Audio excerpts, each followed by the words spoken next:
You've done this before. You ended the relationship, you grieved, you promised yourself never again. And then they showed up, different name, different face, same eyes, same distance, same slow, quiet damage. And somewhere deep in your chest, you felt it, that sinking recognition. How does this keep happening to me? This isn't bad luck, it isn't a coincidence, and it has nothing to do with the other person. Carl Jung spent his entire life trying to tell us the truth about this, and almost nobody believed him. Stay with me, because what you're about to understand will change the way you see every relationship you've ever had. Researchers at the University of Toronto followed over 1,000 people across multiple relationships. They tracked their partners, measured their personalities, and what they found was stunning.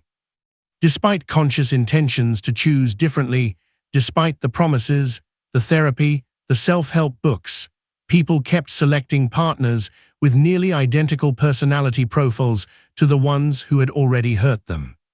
Not similar, nearly identical. And here in America, nearly 7 out of 10 adults carry at least one significant childhood wound into adulthood. Experiences of neglect, volatility, emotional absence, or outright harm, quietly encoded before we were old enough to name them, before we had any choice in the matter. So let me ask you something. What if the pattern you keep living wasn't about your choices at all? What if something deeper, something you can't see, has been doing the choosing for you? Carl Jung called it the shadow, and he said it was the most dangerous thing in the human psyche. Not because it makes you evil, but because it operates in the dark, and anything that moves in the dark eventually moves through your life. If you've ever felt trapped in a cycle you couldn't explain, this video is for you. Hit subscribe if you want more conversations like this one, and keep watching. The most important part is still ahead. The part of you that you refuse to become.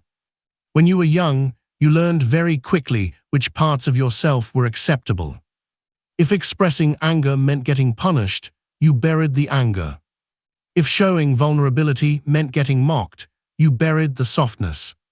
If being too loud, too needy, too much of anything made the people around you pull away, you learned to make yourself smaller. And you got very, very good at it. Jung called everything you buried the shadow, not your worst impulses, not some evil twin, just the parts of you that didn't fit the life you had to survive. He wrote, everyone carries a shadow, and the less it is embodied in the individual's conscious life, the blacker and denser it is. Here's the thing about darkness, it doesn't disappear when you refuse to look at it. It just moves somewhere else. Jung called that movement projection. Your unconscious mind takes everything you've locked away, the anger, the need, the shame, the power you never claimed, and it casts those qualities onto the people around you, without your permission, without your awareness. Jung put it plainly, projections change the world into the replica of one's own unknown face. Read that again slowly. The world becomes a mirror of everything you refuse to see inside yourself. So you don't see a volatile partner, you see someone exciting. You don't see emotional unavailability, you see mystery. You don't see the wound being reopened, you feel chemistry. But here's where it gets uncomfortable. That chemistry, it isn't love, not yet. It's your nervous system recognizing something. Stephen Porges, one of the world's leading neuroscientists, spent decades studying how the body responds to relationships. His research shows that if your early environment was characterized by chaos, unpredictability, or emotional absence, your nervous system calibrated itself to that landscape. It learned to call that home. So when you meet someone stable, someone genuinely kind and present, your body doesn't experience relief, it experiences suspicion. The calm feels wrong, the safety feels boring, the ease makes you want to run. But the volatile one, the one who runs hot and cold, the one who pulls you close and then disappears. Your nervous system lights up, your heart races, your whole body says, I know this place. And you call it love. What you're actually feeling is your body arriving home at a house that was never safe. Think about the anxious avoidant trap. You've seen it, maybe you've lived it. One person pursues, calling, reaching, needing reassurance. The other withdraws, going quiet, pulling back, emotionally disappearing. The more one chases, the more the other retreats. The more the other retreats, the harder the first one chases. And both of them are trapped. The one who pursues was raised by someone unpredictable and learned that love was something you had to earn back, constantly. The one who withdraws was raised by someone overwhelming and learned that the only way to survive intimacy was to escape it. Neither is choosing this. Their nervous systems are running a very old program, written in childhood, playing out in adulthood, on an endless, exhausting loop. Take a breath. This goes even deeper. If this is resonating with something you've lived, share this video with someone who needs to hear it. And keep watching, because the most revealing part is coming right now. The quote the internet got wrong, and what Jung actually said. You've seen the quote, it's everywhere online. Until you make the unconscious conscious, it will direct your life, and you will call it fate. Millions of people have shared it, tattooed it, built entire self-help programs around it. There's just one problem. Carl Jung never wrote those words. That's a modern paraphrase, a simplified, sanitized version of something far more unsettling. What Jung actually wrote in his seminal work in precise, clinical language was this. The psychological rule says that when an inner situation is not made conscious, it happens outside as fate. That is to say, when the individual remains undivided and does not become conscious of his inner opposite, the world must perforce act out the conflict and be torn into opposing halves. Sit with that. Jung wasn't talking about self-improvement. He wasn't offering a motivational nudge. He was describing a law. When you refuse to face the shadow inside yourself, the anger you buried, the grief you never processed, the parts of you that were too much or too little for the people who raised you, reality itself becomes a stage. Your relationships, your workplace, your friendships, they split apart, they turn against each other, they wage a war that mirrors exactly the conflict you're refusing to face inside yourself. The same type of people keep entering your life because your unconscious is casting them, not by accident, with terrifying precision. And here's the part that will surprise you most. Jung warned specifically about people who try too hard to be good. The ones who never lose their temper, never assert themselves, never ask for too much, who give and absorb and smile through every bit of it. He wrote that when someone strives relentlessly toward moral perfection, their shadow grows darker in equal proportion. Every ounce of anger suppressed becomes concentrated. Every boundary undefended becomes pressure building beneath the surface. And then, without understanding why, these people attract chaos. They attract volatility. They attract the one person in the room carrying exactly the darkness they refuse to claim as their own. The world acts out what the psyche refuses to integrate. Look at the gray divorce data. Right now in America, divorce rates for adults over 50 have doubled since 1990. Second marriages fail at a dramatically higher rate than first. Third marriages fail at an even higher rate than second. Every time the person believes, I just need to find the right one. But Jeffrey Young at Columbia University spent decades studying exactly this.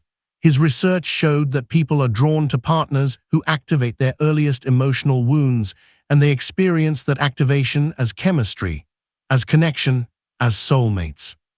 They're not choosing love, they're choosing familiarity. A 61-year-old woman in Denver ended a 26-year marriage because her husband was emotionally distant.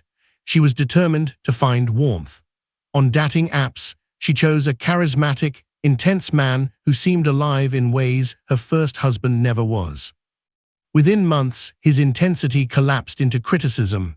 His passion became emotional withdrawal. The exact architecture of the first marriage, The exact blueprint of her childhood had reconstructed itself around her. New person, same walls, same silence. Because she hadn't asked the hardest question.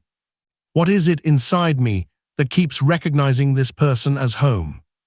I want to ask you something, and I want you to answer honestly, even if it's just to yourself. Is there a pattern in your life that you've been calling bad luck? Drop a word in the comments, just one word. What has the pattern looked like for you? You'll be surprised how many people are living the same story. The hopeful truth hidden inside the repetition. Here is what most people never tell you about the cycle. Repetition compulsion, this relentless return to familiar pain, is not self-destruction. It is, at its core, an act of hope. The brain returns to the scene of the crime because it believes, somewhere beneath conscious awareness, that this time will be different, that this time the unavailable one will finally stay, that this time the critical one will finally say, "You're enough." The unconscious is not trying to hurt you, it is trying to finish something. It is trying to win a game that was rigged against you before you were old enough to understand the rules. And that means the repetition is not a sign that you are broken. It is a sign that some part of you is still fighting, still hopping, still reaching for what you needed and never received. That part of you deserves to be met with something other than contempt. But here is what Jung understood that most of us spend a lifetime avoiding.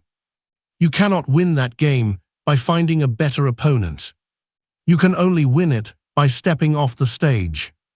By turning around, by looking at the shadow instead of the person in front of you, by asking, what am I carrying that keeps drawing this into my life? What part of me needs to be seen by me before I can stop projecting it onto everyone else? The same type of people will keep entering your life until you become curious about what you keep recognizing in them. Not what they're doing to you, what they're showing you. Jung spent his entire career saying this in 100 different ways. The world is not happening to you. The world is happening from you, from the deepest, darkest, most unexamined rooms of your psyche. When you light those rooms up, one by one, the casting changes. Not because you forced it, but because the unconscious no longer needs the stage. And the people who begin to enter your life will feel different, not because they're better people, but because you are finally, slowly, painfully, beautifully becoming a more whole one. That is the real meaning of what Jung called individuation, not perfection, wholeness, the courage to carry all of yourself, the light and the shadow, without giving either one away. If this conversation landed somewhere real for you, subscribe. There's more of this coming.